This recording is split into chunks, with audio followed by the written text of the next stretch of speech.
Mari kita tundukkan kepala, kita berdoa. Terima kasih Bapa. Kami merasakan kedamaian dan ketenangan saat kami ada di hadirat-Mu. Kami bersyukur untuk pagi ini, bukan rutinitas, bukan kebiasaan, tapi kami mau datang dalam persekutuan yang indah, dalam ibadah di gereja Anglikan Saint Paul.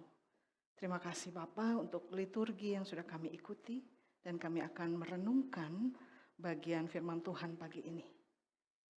Seringkali kami terbatas dalam pemahaman akan firman Tuhan, seolah-olah berusaha memahami dan menafsirkan atas pengertian kami sendiri. Tapi sesungguhnya kami betul-betul membutuhkan Roh Kudus yang menerangi hati kami, terutama pikiran kami, akal budi kami, kecerdasan kami, supaya kami bisa memahami apa maksud Tuhan yang dituliskan dalam Injil ini yang akan kami renungkan sebentar lagi. Terima kasih Bapak yang baik untuk jemaat-Mu, baik yang ada di gereja maupun yang ada di rumah dan bergabung melalui link Zoom. Tidak ada terbatas kuasa Tuhan di segala tempat, di segala waktu, di segala keadaan. Tuhan Maha Hadir, Tuhan Maha Kuasa. Terima kasih Bapak yang baik. Kami mau menyerahkan jam pemberitaan ini ke dalam tangan-Mu. Tolong hamba-Mu yang menyampaikan dan tolong jemaat-Mu yang mendengarkan. Kami seringkali menemukan firman every day we read the Bible, the Word of God. But please God that your word can live in our heart and manifest in our life. Di dalam nama Tuhan Yesus Kristus kami berdoa. Amin. Shalom jemaat Tuhan. Shalom jemaat Tuhan yang ada di rumah, menyapa dulu ya. Puji Tuhan, kita akan merenungkan pagi ini bagian firman Tuhan dari Injil yang tadi dibacakan oleh Reverend Yopi dari Lukas pasal 9 ayat 28 sampai ayat yang ke-36. Saya mengambil judul khotbah ini persis seperti dalam perikopnya saja, yaitu bagaimana Yesus dimuliakan di atas gunung. Saya yakin barangkali jemaat yang ada di gereja maupun yang ada di rumah sudah sering baca Injil ya. Mungkin berulang-ulang. Bahkan mungkin ada program setiap tahun harus selesai baca Alkitab ya. Dari Kejadian sampai Wahyu.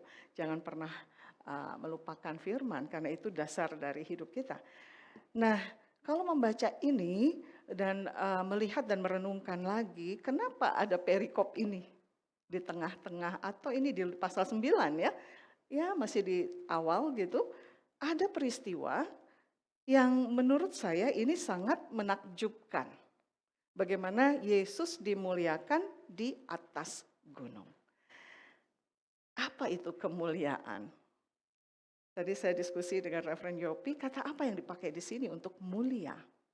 Karena pada dasarnya Tuhan Yesus tanpa banyak aktivitas atau upaya pun memang dia mulia. Memang dialah sumber kemuliaan. Tapi peristiwa ini sangat menarik. Kenapa harus ada peristiwa dimuliakan? Jadi saya mau lihat ada satu konsep yang harus kita pahami dengan istilahnya adalah transfigurasi. Ya, mari kita lihat di ayat yang pertama, ayat yang ke-28 dari Lukas pasal yang ke-9. Kira-kira 8 hari sesudah segala pengajaran itu, Yesus membawa Petrus, Yohanes, dan Yakobus lalu naik ke atas gunung untuk berdoa. Jadi Tuhan Yesus mengajar murid-murid dan 3 orang murid ini memang yang terdekat ya, yang sering kali dibawa oleh Tuhan Yesus dalam peristiwa-peristiwa yang sangat khusus dalam pelayanannya. Dibawa ke atas gunung dan di situ bukan untuk apa-apa tetapi untuk berdoa. Lalu di ayat 29 ketika ia sedang berdoa rupa wajahnya berubah dan pakaiannya menjadi putih berkilau-kilauan. Ini yang terjadi rupanya. Ketika dalam proses atau dalam situasi berdoa ada yang terjadi. ada yang berubah, yaitu rupa Yesus berubah dan pakaiannya menjadi putih berkilau-kilauan. Kalau dulu anak kecil suka nonton Power Rangers ya. Saya ingat anak saya Ricardo itu, Aldo waktu kecil sukanya Power Rangers. Nanti berubah gitu ya. Jadi Rangers merah, Rangers itu. Tapi nggak begini yang terjadi dalam peristiwa dimuliakan ini atau transfigurasi ini. Bagaimana mungkin kita manusia yang biasa, yang normal tiba-tiba berubah gitu ya. Kita mau jadi apa? Jadi hero, jadi apa? Berubah langsung. Tapi dalam konteks ini Tuhan Yesus berubah memang. Dalam proses apa? Dalam peristiwa apa? Dalam apa yang dilakukannya? Sedang berdoa. Wajahnya berubah. Apakah perubahannya itu instan? Kita juga tidak tahu. Kita hanya percaya dari yang ditulis dalam Injil. Yang menyaksikan siapa? Ya murid-murid Tuhan yang ada saat itu. Yang jelas ada Rasul Petrus, ada Rasul Yohanes, dan ada Yakobus. Mereka melihat, mereka menyaksikan transfigurasi ini. Perubahan ini. Yaitu perubahan wajah Yesus yang menjadi berkilauan. Kelihatannya seperti itu ya. Kalau dilihat pakaiannya jadi putih, tapi mukanya pasti bercahaya, pasti mukanya bersinar, pasti mukanya bercahaya, penuh kemuliaan dan memancarkan itu. Saya jadi ingat kalau di Perjanjian Lama itu Musa, ya seorang nabi besar yang dipanggil secara khusus oleh Tuhan untuk membawa bangsa Israel keluar dari tanah Mesir, dan dalam satu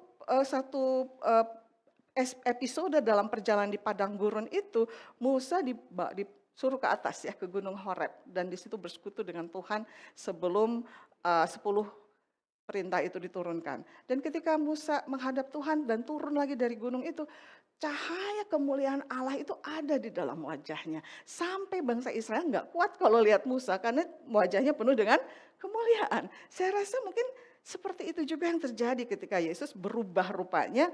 Wajahnya, pakaiannya, semuanya jadi berkilauan, bercahaya. Kalau kita melihat saat itu sepertinya nggak kuat ya, silau gitu ya, silau. Ya, kalau orang muda silau men gitu ya. Kita melihat Tuhan, wah silau, penuh dengan kemuliaan. Mungkin kita nggak sanggup juga menatap kemuliaan Tuhan yang terjadi pada saat itu. Apakah kita percaya itu? Apakah kita percaya bahwa peristiwa ini terjadi? Kalau saya tidak ada pilihan lain, percaya. Mengapa? Karena firman Allah itu ya dan amin. Dan peristiwa ini ditulis dalam Injil Lukas dan memang betul terjadi. Terjadi perubahan, terjadi transfigurasi, perubahan rupa di mana wajah Yesus berubah, pakaiannya berubah menjadi putih berkilau-kilauan. Lalu yang menarik lagi di ayat 30 dikatakan, tampaklah 2 orang berbicara dengan dia yaitu Musa dan Elia. Ini 2 nabi besar yang kalau kita baca di Alkitab peristiwanya kejadiannya ini hebat sekali. Baik Musa maupun Elia dan itu berbicara. Jadi ibaratnya kita kalau itu ditayangkan mungkin kalau teknologi sekarang artificial intelligence dan itu digambarkan pada masa sekarang. Luar biasa ya, ada Tuhan Yesus, ada Nabi Musa, ada juga Elia. Wow, orang hebat semua ya, nabi hebat. Dan Yesus memang manusia dan Allah. Bagaimana kita membayangkan itu? Mereka bertiga, mereka bicara. Wow, bisa masuk akal kita enggak? 3 yang hebat, Yesus, Musa, Elia.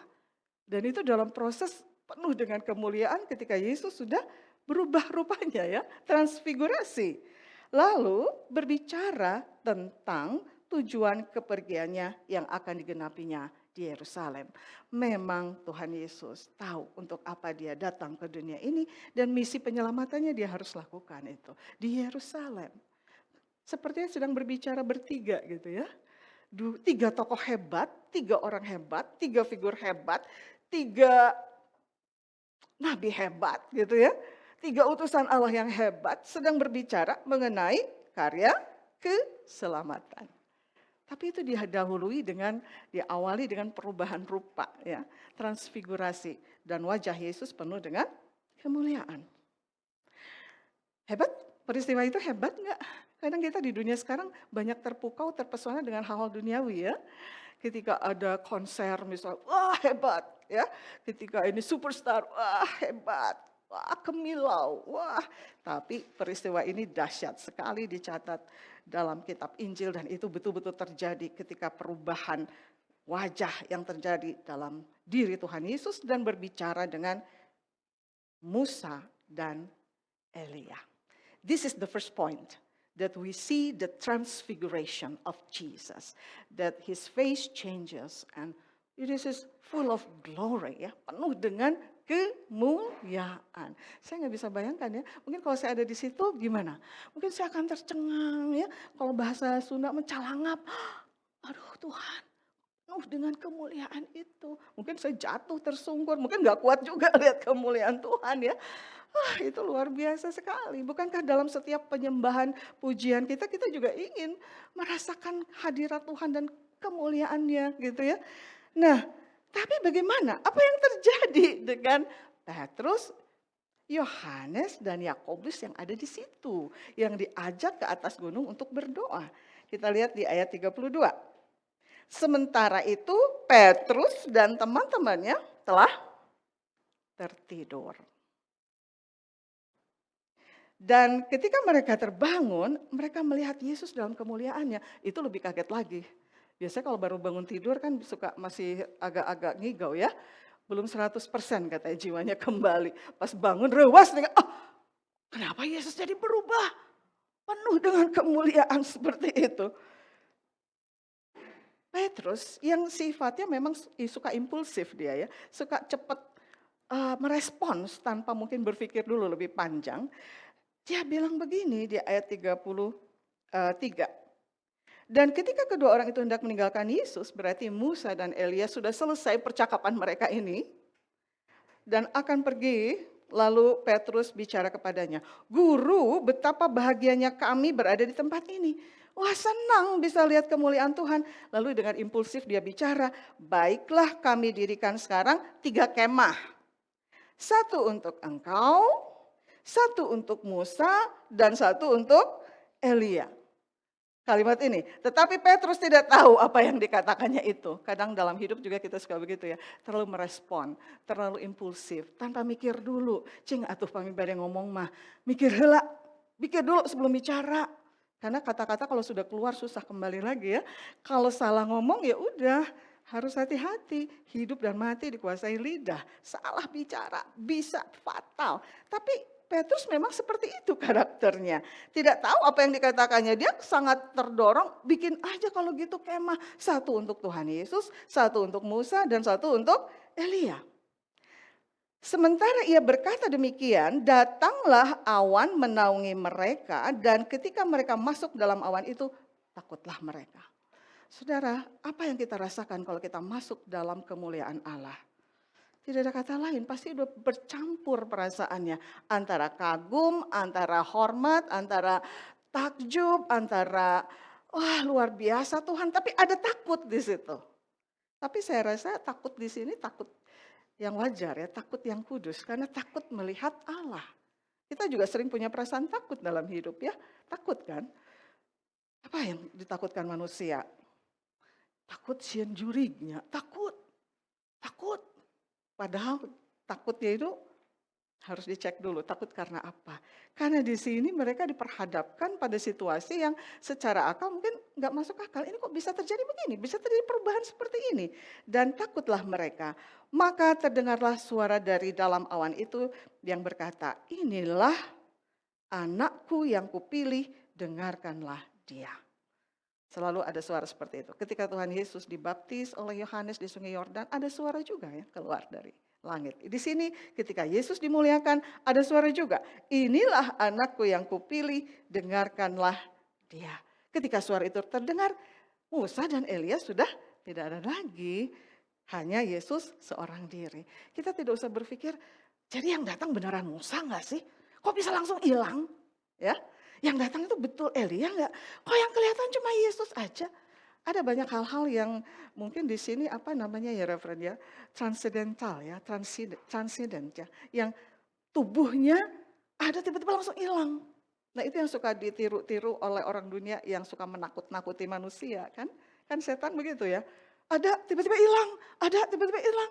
Tapi kalau dalam konteks ini, this is not ghost, this is not the devil, this is not Satan, this is Jesus and Moses and Elijah. Ini orang-orang kudus. Bagaimana mungkin kita bilang itu hantu ya? Bukan, itu Tuhan. Dan peristiwa ini saya rasa begitu melekat dalam kehidupan Petrus, Yohanes, dan Yakobus. Bayangkan kita mendapatkan penglihatan.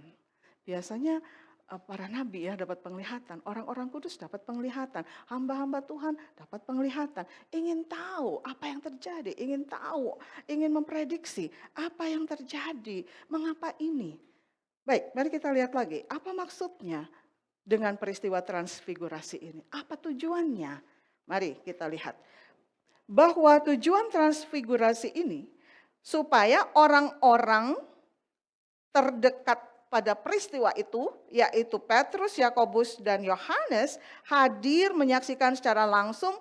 Dan kita nggak lihat, kita tidak lihat peristiwa transfigurasi itu, kita tidak lihat, tapi kita baca dan kita percaya, ya, kita menerima kesaksian dari mereka, dari para rasul ini, agar dapat memahami siapakah Yesus sebenarnya. Siapa Yesus?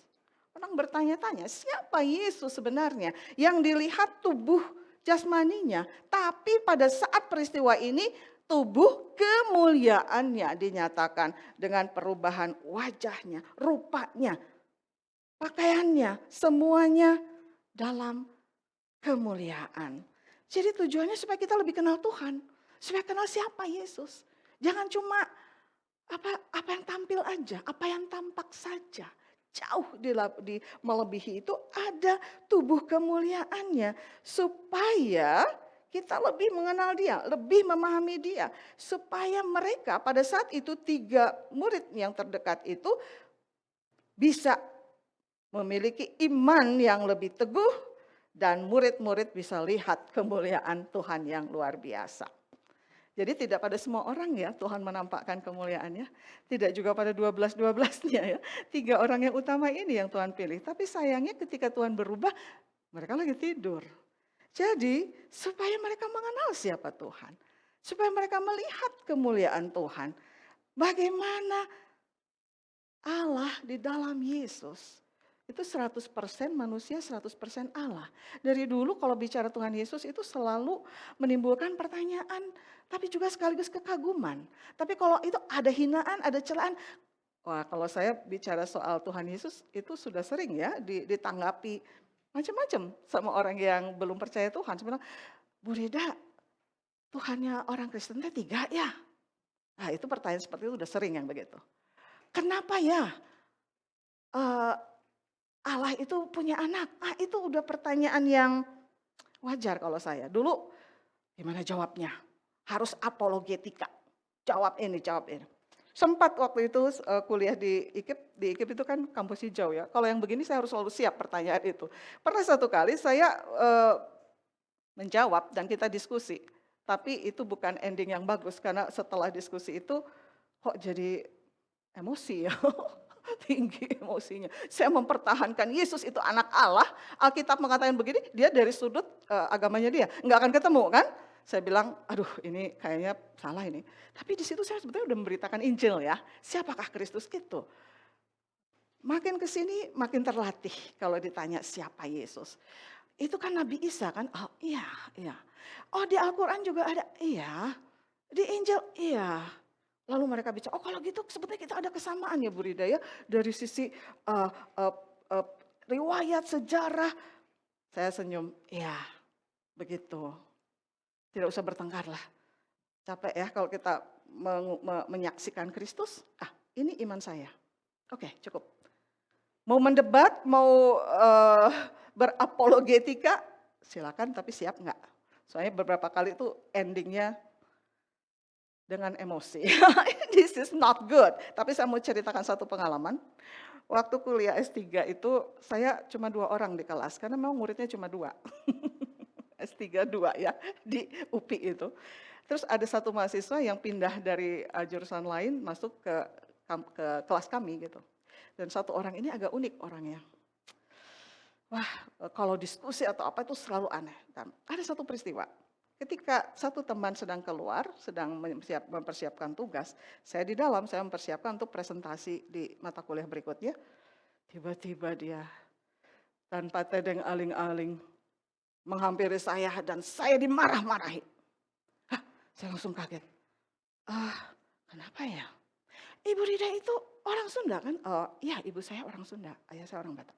Kenapa kamu jadi Kristen? Loh, itu kan iman saya. Wah, habis saya dimarahi. Waduh, saya mau melawan gimana ya? Saya bilang, Pak, nggak bisa begitu. Kan di Indonesia ini kalau keyakinan umat beragama dilindungi ya. Ada Undang-Undang Dasar 45 itu pasal berapa? Bahwa kebebasan beragama itu dilindungi oleh negara. Oh dia enggak. Seharusnya karena tinggal di tanah ibu tuh harus, wah udah panjang lebar. Saya masih sabar, saya masih bisa tenang. Jelas dia laki-laki kan ya, mau dilawan gimana ya? Kalau diajak berantem nggak mungkin kan ya secara fisik ya. Oke saya bilang begini, Pak sebentar Pak. Jadi di sini saya udah menyaksikan iman saya, itu sering kali begitu. Jadi harus selalu siap aja. Lah saya bilang, begini, Bapak betul-betul mau tahu apa itu Tritunggal dan kenapa saya percaya Tuhan Yesus dan kenapa Tuhan Yesus disebut anak Allah. Bapak mau tahu itu. Itu hanya bisa betul-betul Pak dirasakan dan ketika Bapak percaya, bukan untuk diperdebatkan. Saya bisa aja berdebat sekarang, saya nanti buka Alkitab dan buka ayat-ayat. Tapi kalau itu menuju pada pertengkaran, mungkin sebaiknya saya tidak akan memulai seperti itu. Saya tanya dulu, Bapak mau seperti apa? Mau betul-betul meyakini tentang Isa Al-Masih, Tuhan Yesus Kristus yang saya percayai ini, atau Bapak mau berdebat? Kalau untuk berdebat saya tidak pada kesempatan sekarang. Kita harus tenang kalau mau diskusi soal anak Allah ini. Dengan muka yang dia akhirnya selesaikan saat itu, tapi sebetulnya hati saya udah sakit ya, udah sedih ya, dimarah-marahin tanpa salah. Orang kalau dimarahin senangnya gimana? Kalau kita berbuat salah dimarahi wajar ya, wajar ya. Meskipun kadang kita suka menolak kan, saya kan nggak salah, saya benar. Dimarahin, nggak bisa, saya nggak bisa. Wah, ego. Kalau di sini referen egonya aman, tapi yang nggak tahu ref, yang di rumah juga ya egonya udah dikendalikan ya. Tapi kalau udah masalah ego, harga diri, dimarahi tanpa salah, nggak bisa. Tapi saya belajar di situ. Baiklah, ini ya konsekuensi mengikut Tuhan itu begini ya. Ini langsung ya terasa. Lalu teman saya itu yang keluar tadi ya mempersiapkan tugas itu kembali. Dia bilang, Bu Rida ada apa? Ya nggak apa-apa. Udah langsung lihat kan, nggak apa-apa. Udah langsung minta maaf. Ibu minta maaf ya. Oh ya nggak apa-apa. Saya juga lulusan pesantren Bu. Tapi kalau urusan dialog agama saya tidak akan begini caranya. Saya bilang, ya nggak apa-apa Pak. Ibu saya jangan sedih ya, jangan sakit hati. Oh nggak apa-apa Pak, padahal hati udah hancur ya. Tuhan, aku masih manusia ya, masih tubuh kayak begini, bukan tubuh kemuliaan belum. Ya udah nggak apa-apa. Saya cerita sama Pak Denny senyum. Pak Denny mah udah biasa senyum ya. Istrinya udah nangis, udah dimarah-marahin karena imannya, disalah-salahin karena imannya. Saya senyum aja, aduh belajar sabar. Terus Pak Denny senyum, dia bilang, ya udah tenang aja. Ya udah. Aduh, saya jadi ingat di ayat mana ya? 1 Petrus. Berbahagialah kamu kalau kamu dinista karena nama Yesus. Berarti roh Allah itu ada di dalam diri kamu. Kalau kamu orang Kristen dan sama seperti yang lain, berarti dipertanyakan kamu benar-benar gak ikut Tuhannya. Kalau kamu dinista karena kamu percaya Yesus, dihina, dicela, dicaci maki, berarti ada roh Allah dalam diri kamu. Ya udah tenang aja, kan firman Tuhan bilang begitu. Jadi peristiwa itu tidak akan pernah saya lupakan dan saya bisa ceritakan lagi ya. Itu padahal waktu saya kuliah S3 loh. Dan itu sudah 14 tahun lalu. Tapi itu satu kesaksian hidup yang tidak akan pernah dilupakan. Karena kapanpun, dimanapun kita harus selalu siap. Ditanya. Ya, betul kan? Di Kolose juga, siap siada, sedialah dalam segala waktu. untuk mempertanggungjawabkan harapan apa yang ada pada diri kamu. Ya, kenapa kamu bisa begitu optimis dalam hidup, bisa begitu percaya, bisa begitu tenang sementara dunia udah kacau, balau, di mana orang melakukan kejahatan yang sangat dahsyat. Kamu tenang-tenang aja. Kamu punya harapan apa? Orang udah korupsi, udah jahat, kamu kok tenang-tenang aja? Kamu nggak takut masa depan kamu kayak apa? Apa jaminan kamu bahwa hidup kamu akan tenang? Apa? Harapan apa yang ada dalam diri kamu sehingga kamu bisa tenang menghadapi kegalauan dunia ini? Kita harus selalu siap sedia memberi pertanggungjawaban kita. Kita mau percaya sama Tuhan Yesus.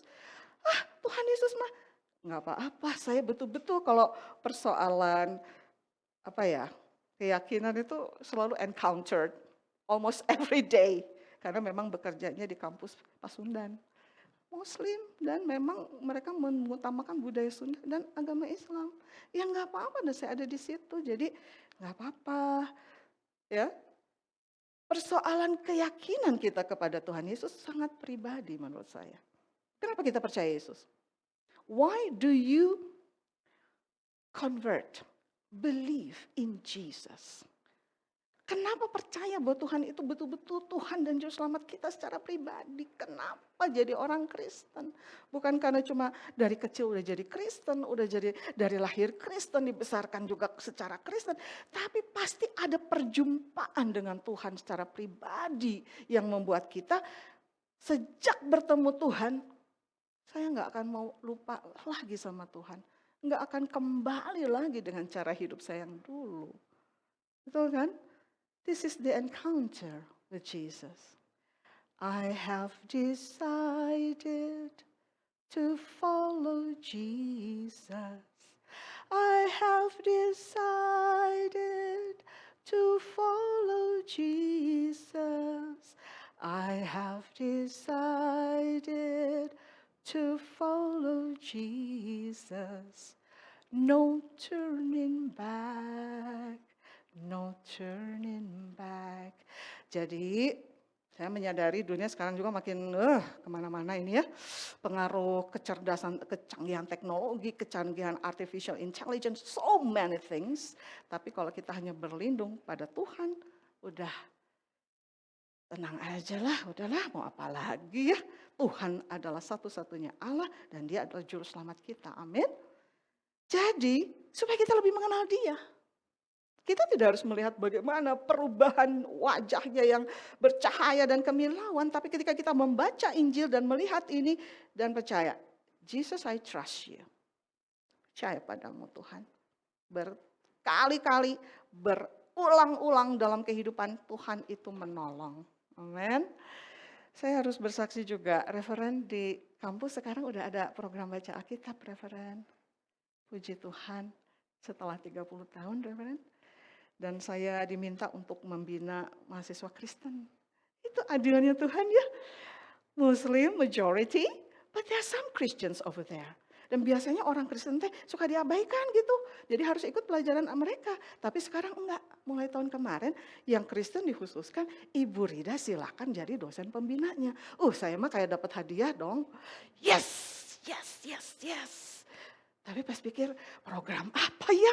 Bentar mikir dulu. Mereka baca Al-Quran, kita baca Alkitab. Oke? Wah, tidak semulus itu juga sih Bu Hertina.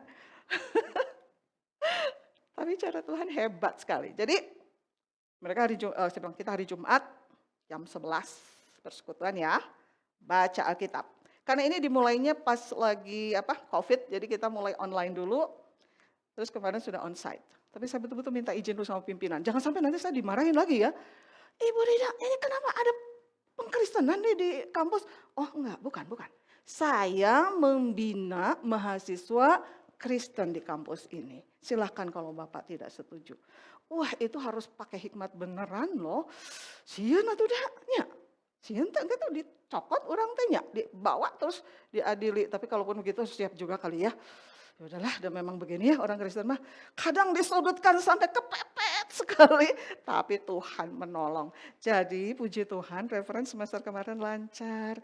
Saya mulai program baca Alkitab. Ternyata, ini harus bersaksi lagi, orang-orang Kristen juga nggak suka baca Alkitab. Mohon maaf. Hapunten ya, hapunten.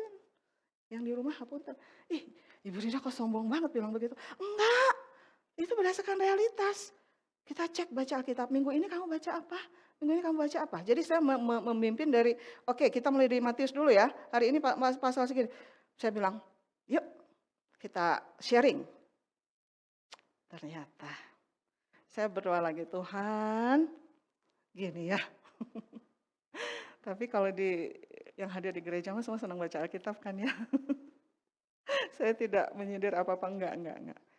Aduh, ternyata sosial media lebih menarik dari Alkitab, dari firman Tuhan. Aduh Gusti, eta sampai ada dicek satu mahasiswa, kamu baca apa minggu ini? Satu ayat aja. Tapi saya bilang, it's fine. Tidak apa-apa. Saya langsung merefleksi itu, saya bilang, Tuhan Yesus, gimana beratnya Tuhan dulu ya, ngadepin orang-orang keras kepala. Jugul, degil, nggak percaya. Padahal Tuhannya ada langsung, lihat nih kemuliaan, lihat ada Tuhan melakukan mukjizat, nggak percaya juga. Di zaman sekarang baca Alkitab gimana hese Gustino Agung. Jadi bagi kita yang hadir dan bagi kita yang suka baca Alkitab, that's the blessing from the Lord. Amen. Anugerah loh. Karena ada orang yang gak suka baca Alkitab. Ibu Riri sampai semangat gini ngomongnya ya. Tuhan, bisa baca dan bisa ngerti, itu anugerah Tuhan. Meskipun kita baca gak ngerti, baca aja gak apa-apa. Karena bagi saya, itu satu keharusan gitu. Kadang memang harus diakui ya, dengan kesibukan tugas ini kadang suka lupa. Kan saya juga punya jadwal bacaan Alkitab sendiri ya, pasti ada perjanjian lama, perjanjian baru. Itu harus dibaca. Kadang kerjaan ini. Tapi ingat lagi, oh Tuhan please maafkan, baca lagi. Mengerti enggak pokoknya. I read your word, saya baca Alkitab. Saya sudah komitmen, saya harus baca Alkitab. Bagaimana saya membina mahasiswa untuk baca Alkitab kalau saya nggak baca Alkitab? Wah susah itu ya. Saya mulai dari yang sederhana sekali. Puji Tuhan, mulai. Puji Tuhan semua baik. Jadi pelan-pelan rupanya.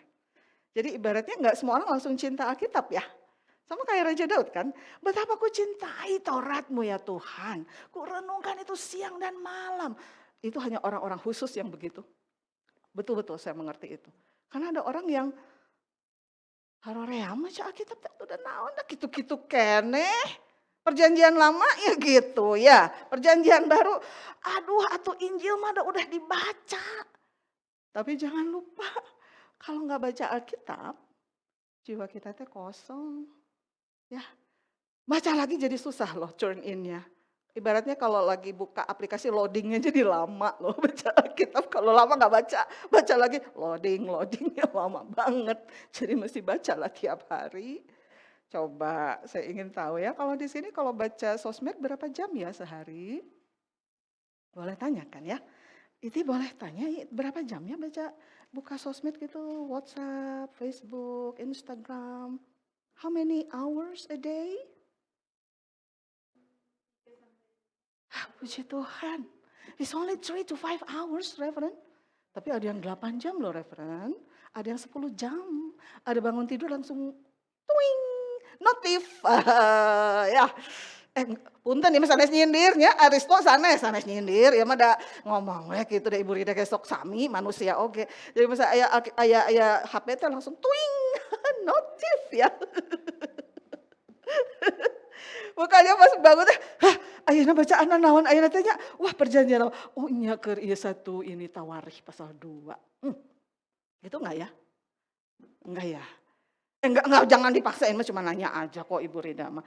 Emangnya Ibu Rida baca Alkitabnya tertib enggak? Tertib, Ibu Rida berusaha tertib. Ini harus menaklukkan diri beneran. Haroream nanya, hapunten teu tiasa bahasa Sunda. Referen haroream tuh males referen.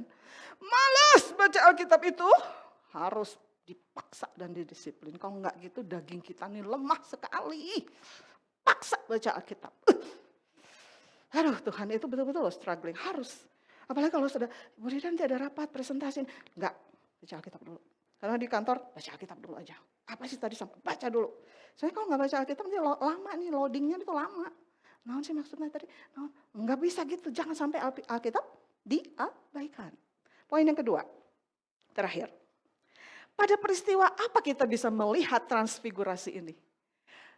3 murid yang luar biasa ini, Petrus, Yohanes, dan Yakobus. Pada peristiwa apa mereka bisa melihat transfigurasi, perubahan rupa, Yesus dimuliakan ini. Dan hebat sekali, pada peristiwa apa? Disuruh apa? Dibawa apa sama Tuhan mereka? Dibawa ke supermarket, zaman dulu kan mungkin belum ada ya supermarket ya referen ya. Mereka dibawanya kemana? Sama Tuhan dibawa kemana itu? Dibawa ke atas gunung. Mau apa? Hiking? Climbing mountain? No. Naik ke atas gunung untuk berdoa. Ini pelajaran untuk saya juga. Kalau kita mau melihat kemuliaan Tuhan, biasanya terjadi pada saat-saat kita berdoa. Amin. Pada saat semua tenang, pada saat semua hening, pada saat semua sunyi, senyap, tenang, kita berdoa. Kita bisa lihat. Mungkin kita nggak terbatas ya mata jasmani, tapi kita bisa rasakan. The glory of God, the presence of God in the silence, in the serenity. Serene ya, kalau bahasa Inggris pakai serene, tenang, teduh, doa. Di situ kita bisa rasakan hadirat Tuhan. Kemuliaan Tuhan. Tapi dua-dua itu saling berkaitan. Baca Alkitab jeung doa, itu tuh kudu itu teh. Berkaitan antara baca Alkitab dengan doa. Tapi dua-dua itu sering membuat malas. Maaf ya. Bu Rida mah khotbah ciga nu jago wae. Justru saya teh khotbah supaya saya diingatkan. Saya baca Alkitab dan saya doa tiap hari. Amin. Baca kitab suci, doa tiap hari kalau mau tumbuh. Kalau mau tumbuh. Kalau mau tumbuh apa? Tumbuh rohaninya. Kalau mau tumbuh apa? Baca kitab suci, doa tiap hari. Nah, ini hese atau etatnya? Enggak sih sebetulnya kan di sini alfanya udah sampai alfa keberapa ya Bu Hertina ya? Itu mah personal. Jadi sampai saat ini saya percaya keyakinan kita, iman kita sangat pribadi dengan Tuhan. Sangat privilege, sangat pribadi. Jadi karena itu memang kita nggak bisa menghakimi orang. Nggak boleh menghakimi orang. Jangan kamu menghakimi. Tuhan juga bilang begitu. Aku lebih rohani dari kamu, aku lebih rajin baca Alkitabnya dari kamu, aku lebih banyak doanya dari kamu. Jangan pernah begitu. Kalaupun memang iya begitu, tidak boleh kita boasting dan merasa diri paling benar daripada orang lain. Jangan pernah. Kalau gitu sama seperti ahli Taurat dong, dengan imam-imam Yahudi itu dong yang merasa dirinya lebih suci, betul? Jangan sama seperti itu. Baca Alkitab, doa. Ada satu kalimat yang bagus. Pada saat kita malas berdoa, sebetulnya pada saat itu kita paling membutuhkan doa. Amin. Pernah nggak rasain gitu? Aduh Tuhan kapan dijawab dong, aduh Tuhan. Udah berapa tahun aku berdoa Tuhan, aduh Tuhan teh kapan tuh ya, doa nggak ya? Udah nggak usah doa. Itu lebih getting worse ya. Mungkin lebih bagus udah berlutut aja doa. Tuhan aku nggak tahu kapan Tuhan jawab. Tapi aku mau tetap berdoa untuk ini Tuhan, please dengarlah. Mari terakhir, coba kita refleksi dalam hidup kita. Apakah ada doa kita yang tidak pernah dijawab Tuhan? Coba. Ada? Yang kita minta yang gak pernah Tuhan kasih gitu. Ada gak? Coba refleksilah sebentar. Kalau saya jadi malu sendiri deh sama Tuhan teh. Aku minta ini, dikasih. Aku minta ini, dikasih. Aku minta ini, dikasih juga. Memang gak langsung instan ya. Ini budaya instan ini yang parah ini. Maunya doa turun dari langit. Enggak gitu kali prosesnya kan. Ya, ada waktunya Tuhan. Amin. Pengkhotbah pasal berapa? Segala sesuatu itu indah pada waktunya. Nanti tunggu waktunya Tuhan. Amin. Saya mau terakhir kesaksian. Ada di keluarga saya juga yang memang tidak satu iman ya keyakinannya. Belum percaya Tuhan Yesus. Dia ini keponakan saya. pengen kuliah di luar negeri dia. Jadi mau ambil programnya LPDP, itu beasiswa untuk ke luar negeri ya, didanai oleh Menteri Keuangan. Terus saya bilang, Tante kan panggil, ini saya jadi bibinya ya, tantenya. Saya mau di coach itu dong, IELTS-nya. Jadi kalau ke daerah, kalau Amerika masih TOEFL ya, Test of English as a Foreign Language. Tapi kalau Inggris, Australia itu harus IELTS, ya, International English Language Teaching System, testing system seperti itu. Saya bilang IELTS itu lebih tinggi dan paling susah itu adalah bagian writing-nya memang. Lalu dia bilang ini rangkuman saya ini rangkuman saya ini. Ya oke, saya bisa bantu. Kamu ubah di sini, kamu ubah di sini. Keterimanya di Amerika di Yale University. Nggak mau. Saya bilang kamu mah aneh. Orang mah susah, ini teh susah, ke Amerika teh susah. Mau kemana atau mau ke Harvard? Bukan, mau kemana? Ke Oxford. Saya lambat tambah kayak mau pingsan aja. Alah, elu ya, kalau pakai bahasa gaul gitu, elu ya nggak mikir ya, Oxfordnya kayak apa? Orang Inggrisnya aja belum tentu diterima di Oxford, bener nggak sih? Tapi saya sebagai pengajar kan nggak boleh ya mematahkan semangat orang mau belajar kan. Aduh, saya bilang ini anaknya gimana tuh ya, kok maunya ke Oxford. Saya sambil ketawa, terus kita sering nggak begitu dalam doa? Seringnya, Tuhan, ini mah aneh. It's impossible God. From human side, this is impossible. Nggak mungkin dari sisi manusia masuk Oxford orang Indonesia. Aduh, orang Inggrisnya ge cantang tuh diterima di Oxford. Itu kalau tidak salah ranking ke-3 dunia ya. Ya udahlah, udah aja biarin dia maunya gitu kan. Udah, tapi Tante bantu doa ya. Iya nanti Tante doain. Aduh, jadi waktu itu saya berlutut dan saya bilang, it's impossible, but I pray for him. I just pray for him. Udah aja. Lupa, udah biarin doa, dah.